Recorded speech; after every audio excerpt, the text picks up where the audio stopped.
Oke, di video kali ini gue akan ngejelasin tentang no-fav timeline. Itu situasi dan kondisi yang bakal lu alamin ketika mutusin buat nggak ngelakuin PMO selama 90 hari. Gue akan pecah timelinenya menjadi 6 interval, 6 rentang waktu. Yaitu yang pertama di hari ke-1 sampai hari ke-3, terus hari ke-4 sampai hari ke-7, hari ke-8 sampai ke-21, terus hari ke-22 sampai ke-60, hari ke-61 sampai 90, dan yang terakhir lebih dari 90 hari. Spesifiknya akan gue jelasin di tiap interval, di setiap rentang waktu adalah kondisi kayak gimana sih yang bakal lu alamin secara fisik dan mental, dan juga tips dari gue tentang apa yang sebaiknya lo lakuin dan hindari di setiap rentang waktu tersebut. Tujuannya supaya lu terus melangkah maju, pantang mundur sampai akhirnya bisa menyentuh hari ke-90 tanpa PMO. Karena setelah lu nyentuh hari ke-90 inilah lu berhasil ngejadiin no-fav sebagai lifestyle. Dan dari situ lu akhirnya punya kontrol penuh dan gampang banget rasanya untuk gak ngelakuin PMO sesudahnya. Sebelum gue masuk ke presentasi, gue cuma mau ngasih tahu lu kunci supaya lu bisa tembus 90 hari tanpa ngelakuin PMO itu semuanya berasal dari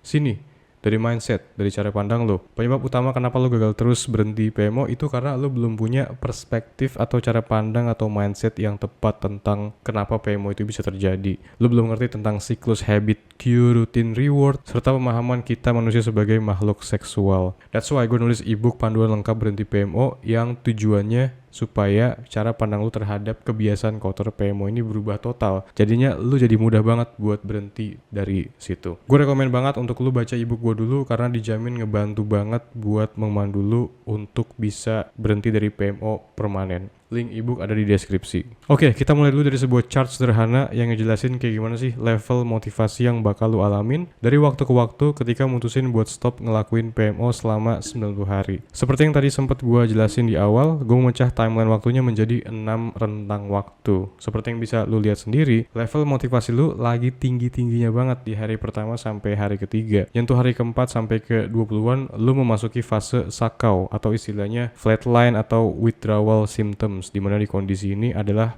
part tersulitnya. Selama kurang lebih 2 bulanan lu bertarung di fase low, di fase rendah yang rentan ini sampai akhirnya nyentuh hari ke-60, dimana abis itu level motivasi lu beranjak naik terus. Makanya kritikal banget buat lu untuk melewati 60 hari pertama yang penuh tantangan dan penderitaan nggak ngelakuin PMO, karena abis itu semuanya bakal jadi gampang. Level motivasi lu bakal meroket terus, bakal naik terus sampai menyentuh hari ke-90. Ketika lu udah berhasil menyentuh hari ke-90, berhenti PMO itu bakal terasa natural buat lu nggak perlu lagi ngelakuin effort yang secara sadar lu lakuin untuk nahan nggak ngelakuin PMO. Oke, sekarang kita deep dive ngebahas lebih dalam setiap rentang waktunya, kondisi seperti apa yang umumnya bakal lu rasain, lu alamin, serta hal yang harus lu lakuin dan hindari supaya lu bisa terus melangkah maju bebas PMO sampai di hari ke-90. Yang pertama, hari ke-1 sampai ke-3, zona bahaya. Yang lu rasain di rentang ini yaitu level motivasi lu lagi tinggi-tingginya. Di server Discord gue sering banget lihat postingan member yang gagal PMO, terus nyesel, terus semangatnya berapi-api naik lagi di hari pertamanya no-fav. Di fase ini komitmen lu masih tinggi banget. Lu sadar lu harus segera keluar dari kebiasaan kotor ini supaya masa depan lu terselamatkan. Lu udah muak, lu udah bosen, lu udah bete banget pokoknya kejebak di siklus ini terus menerus. Nah, gara-gara level motivasi lu yang tinggi ini, hasrat lu buat gagal, buat relapse pun kecil karena rasa penyesalan yang masih membekas kuat di diri lu. Walaupun semangat berhenti PMO lu tinggi di fase ini tetap zona bahaya di mana lu rentan banget buat relapse, gagal, terus ngulang lagi. Jadi yang harus lu lakuin di hari ke-1 sampai ke-3 supaya lu survive lanjut terus nggak ngelakuin PMO, yang pasti lu harus ngehindari konten pemicu. Apa itu konten pemicu? Konten pemicu adalah konten semi porn, cewek seksi, gambar atau video cewek seksi yang mengundang. Lu juga harus mulai mendistraksi diri, coba mulai cari kegiatan positif yang ngasih dampak bagus buat diri lu ke depannya. Terus ini juga waktunya buat lu untuk mulai olahraga, banyakin gerak, kena sinar matahari, berkeringat supaya badan lu capek dan malamnya bisa langsung tidur, nggak harus scroll dulu supaya ngantuk. Karena takutnya kalau lu insomnia, ini bakal mempengaruhi lu buat scrolling sosmed, ngelihat cewek seksi, abis itu akhirnya relapse, gagal lagi. Terus juga lu harus menghindari keseringan ngurung diri di dalam kamar, karena hiburan lu paling pas lagi ngurung diri itu ya main HP atau ngegame atau nonton Netflix. Ngerinya lu ngelihat sesuatu yang memicu dan dari situ akhirnya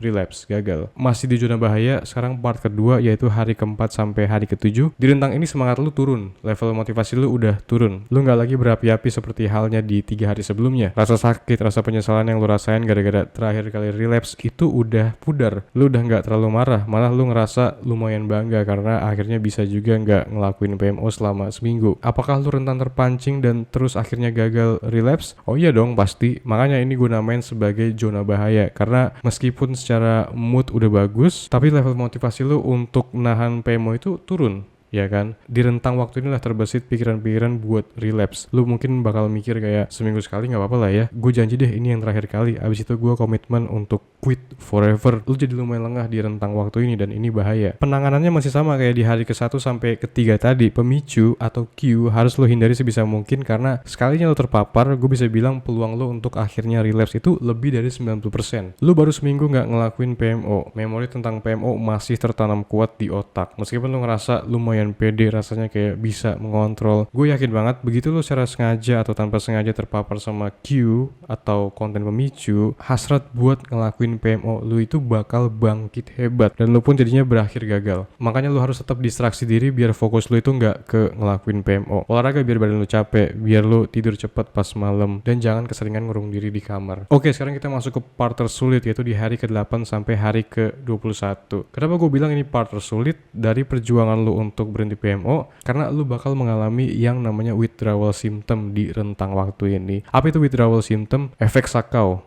flatline. Ini adalah respon tubuh yang normal terjadi ketika lu berhenti dari suatu kebiasaan yang bikin candu. Jadi jangan heran di rentang waktu ini lu ngalamin perasaan kayak depresi, lesu, lemes, bad mood, kayak hilang harapan gitu rasanya. Kalau mengacu sama chart yang tadi gue bikin, ini adalah situasi di mana level motivasi lu mencapai titik terendahnya. Makanya lu rentan banget untuk relapse di situasi ini, karena lu butuh pelarian dan ngelakuin PMO bakal ngasih lu kenikmatan buat obat depresi yang lu alamin di rentang waktu ini. Nah, berhubung fase ini teramat kritikal yang harus lu lewati, so tindakan penanganan yang harus lu lakuin pun spesial. Mood lu lagi jelek banget di sini, lu ngerasa depresi, gloomy banget hidup kayak nggak ada masa depan. Karena itulah gue saranin lu untuk hindari ngurung sendirian di kamar. Buat lo yang ngerasa introvert, ansos, paksain diri untuk jadi extrovert, cari teman, keluar, nongkrong, ngobrol, bersosialisasi, abisin energi lu di luar. Uninstall IG sama TikTok kalau perlu biar lo nggak terpapar sama konten-konten pemicu yang mengundang. Cari juga kegiatan baru yang memaksa tubuh lu buat aktif bergerak, karena dengan ini bakal ngalihin pikiran lu untuk ngelakuin PMO dan akhirnya relapse. Lu bisa renang, jogging, skateboard, mulai ikut bela diri, pencaksilat, taekwondo, apalah itu sesuai minat lu. Dan yang penting, tahan mesti berat banget rasanya. Selalu ingat ini, dengan lu berhasil ngelewatin fase tersulit ini, kedepannya bakal jadi gampang. Ketika lu udah berhasil ngelewatin 21 hari tanpa PMO, lu bakal ngerasain sesuatu yang berbeda. Efek Sakau masih ada, tapi intensitasnya, levelnya itu udah minim banget, gak sebrutal di hari ke-8 sampai 21 sebelumnya. Yes, terkadang lu masih ngerasa kayak depresi dan hopeless, tapi gak begitu mengganggu kayak sebelumnya. Lu makin terbiasa dan woles dalam ngeresponnya. Di rentang waktu ini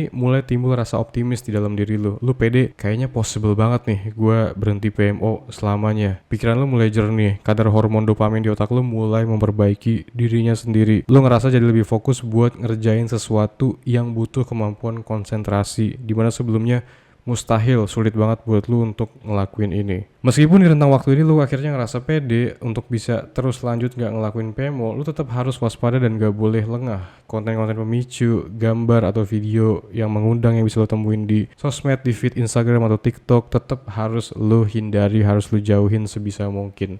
Lu mungkin di sini pede ngerasa udah kayak punya kontrol diri, gak apa-apa lah ya sesekali cuci mata lihat cewek seksi. Ini warning, ini bahaya. Lu masih berpotensi banget buat relapse dan ngulang dari nol. Rutinitas baru yang sebelumnya lu bangun bisa lu kembangin lagi di sini, dan yang pastinya jangan keseringan ngurung diri di kamar. Sering-sering keluar rumah, kena sinar matahari, olahraga, ngobrol sama temen, cari teman baru. Kalau lu udah nyampe fase ini, gue mau ngucapin congrats, masa depan lu cerah, bray. Di rentang waktu ini, PMO udah bukan lagi ancaman yang serius yang bikin lu frustrasi kayak di waktu-waktu sebelumnya. Lu udah bisa ngontrol diri, lu udah bisa nahan supaya nggak relapse meskipun mungkin terpapar sama pemandangan cewek seksi yang mengundang, lu udah ngerti kalau PMO itu palsu, nggak ada manfaatnya sama sekali buat dilakuin. Berhubungan dengan absennya kegiatan PMO di hidup lo selama 60 hari ke belakang, otak lo pun adaptasi, menyesuaikan diri, dan perlahan ngelupain kebiasaan kotor yang belakangan ini terus lo lakuin. Fokus pikiran lo mulai beralih ke hal lain yang lebih seru, bisa hobi, bisa relationship, bisa bisnis. Kepikiran buat PMO mungkin muncul sesekali, that's why lo tetap berpotensi relapse kalau kepancingnya ekstrim banget. So, apa yang harus lo lakuin di rentang waktu ini biar perjalanan lo menuju bersih